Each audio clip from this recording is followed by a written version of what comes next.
Charmé, grâce pour Dieu. Seigneur, je te rends grâce, je te bénis. Père, je te dis merci pour cet instant. Viens prendre le contrôle au nom puissant de Jésus. Amen. Bien-aimé, le Seigneur voudrait aujourd'hui parler à ceux-là qui demandent des signes miraculeux. Il y a des personnes qui ne peuvent pas croire tant qu'ils n'ont pas des signes. En général, même quand ils voient des signes, est-ce qu'ils croient toujours? Non, parce qu'ils restent dans leur incrédulité. À preuve, lorsqu'il y a des grandes croisades de prières organisées, de délivrance, de miracles organisés par des faux hommes de Dieu, qui sont ceux qui vont vers là? C'est ceux-là qui cherchent des signes. Et quand ils ont eu des signes, ils restent attachés à leur incrédulité parce que dès le départ, ils ont été détournés. Dans le livre de Matthieu chapitre 16, verset 1 à 4, est écrit: les pharisiens et les sadducéens abordèrent Jésus et, pour l'éprouver, puis lui demandèrent de leur faire voir un signe venant du ciel. Jésus leur répondit: le soir, vous dites, il fera beau, car le ciel est rouge. Et le matin, il y aura de l'orage aujourd'hui, car le ciel est d'un rouge sombre. Vous savez discerner l'aspect du ciel et vous ne pouvez discerner les signes des temps. Une génération méchante et adultère demande un signe. Il ne lui sera donné d'autre miracle que celui de Jonas.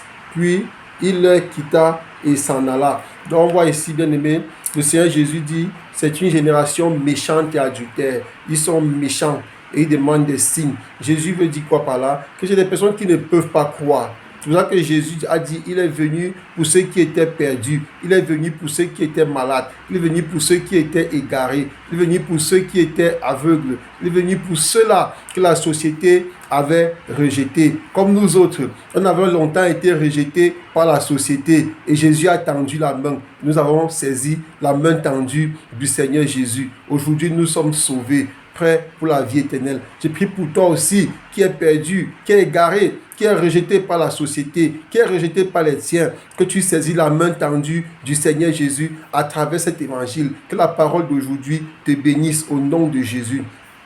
Revenons donc dans les paroles du Seigneur Jésus. On était en train d'expliquer cela. Bon, le Seigneur parle d'une génération méchante et adultère.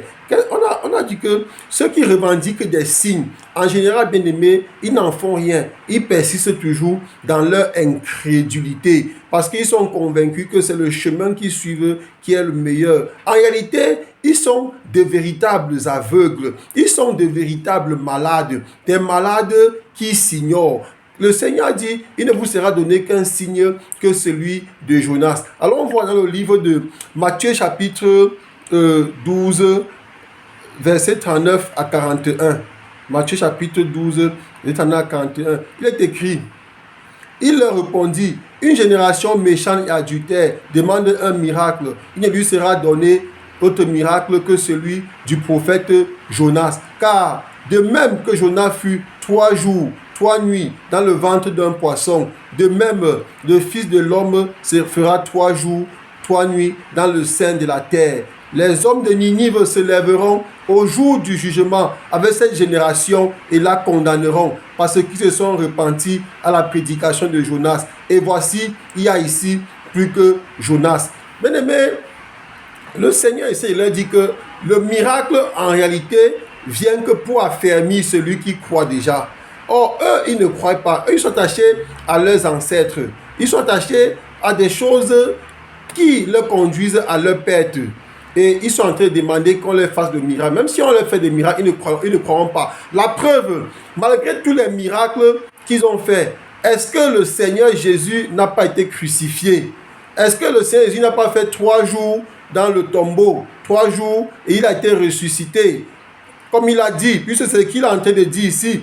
Il dit de même, Jonas fut 3 jours, 3 nuits dans le ventre d'un grand poisson. De même, le Fils de l'homme fera 3 jours et 3 nuits dans le sein de la terre. Malgré cela, est-ce qu'ils ont cru? Malgré que le Fils de l'homme, le Seigneur Jésus, fit 3 jours, 3 nuits dans le sein de la terre, est-ce qu'ils ont cru? Non. Donc, on ne peut pas donner des miracles aux personnes incrédules, aux personnes qui vont rester dans leur incrédulité. Le miracle, c'est pour des personnes qui ont cru, afin que ça leur permet de rester affermis, ça leur permet de comprendre qu'ils sont sur le véritable chemin. Et le Seigneur a dit, or, il y en a ici plus que Jonas. Donc, à l'heure des regrets, bien-aimés, ils comprendront que tout ce qu'ils ont laissé derrière eux, le fait de refuser de suivre le Seigneur Jésus, c'était une erreur, mais il sera trop tard. Et comme j'ai toujours dit, dans l'enfer éternel, certains vont taper Satan. Tu nous as trompés, tu nous as trompés, tu nous as trompés. Ah, mais il sera trop tard.